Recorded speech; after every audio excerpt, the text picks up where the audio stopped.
Aftur þetta bara svipað. Hérna við köllum það sem sagt delta hér, það stillingin sem við myndum nota. Sjálfgefið að hún sé 0. Conf level höfum við séð og alternative höfum við séð. var.equal, þessa stillingu höfum við ekki séð, en það eru svona 2 mismunandi prófstærðir fyrir svona T-próf og þá fer það eftir því hvort að við getum gert ráð fyrir að breytileikin í þýðunum sé svipaður eða ekki. Og þá þurfum við í rauninni að byrja bara á því að kanna það og það myndum við gera með var.test.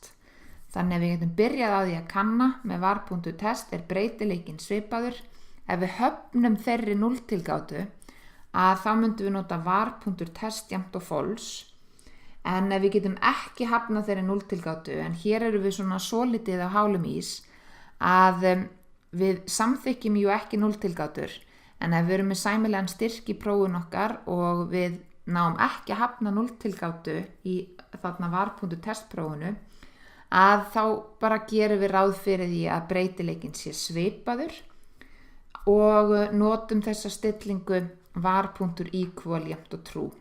Sjálfgefna stillingin var.equal jafnt og false.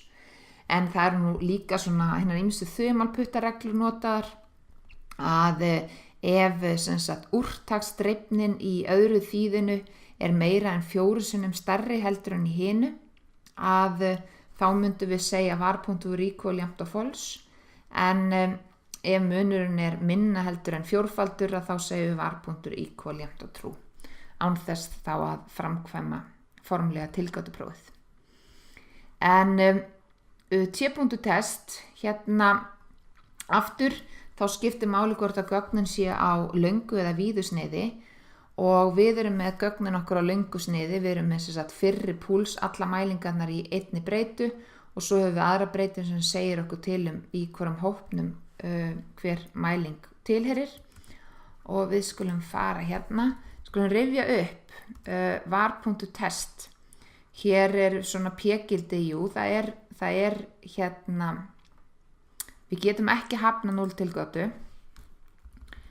Ég fer í T.test, púls, dollari, hvað ætlum við aftur að vera að gera? Jú, við erum að vinna með fyrri púls, pils.úrtak, fyrri púls og tilda, púls.úrtak og við ætlum að kanna hvort að hann sé mismunandi á milli námskeiða.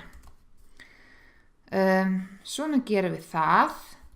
Og ef við viljum sem sagt gera ráð fyrir því að drifnin eða breytt drifnin í hópunum sé svipuð, þá myndum við gera hérna var.equal heitir hún það ekki, jafnt og true. Svona. Það nánast, við erum með það marga mælingar að við ætlum nú ekki sjá mikinn mun á gildunum á prófstærðunum. Þetta skiptir í rauninni engu máli svo sem hér, hvort prófið við notum. En skoðum þetta hér. Þetta gildið á prófstærðinni. Þetta T-prófið 0,37031.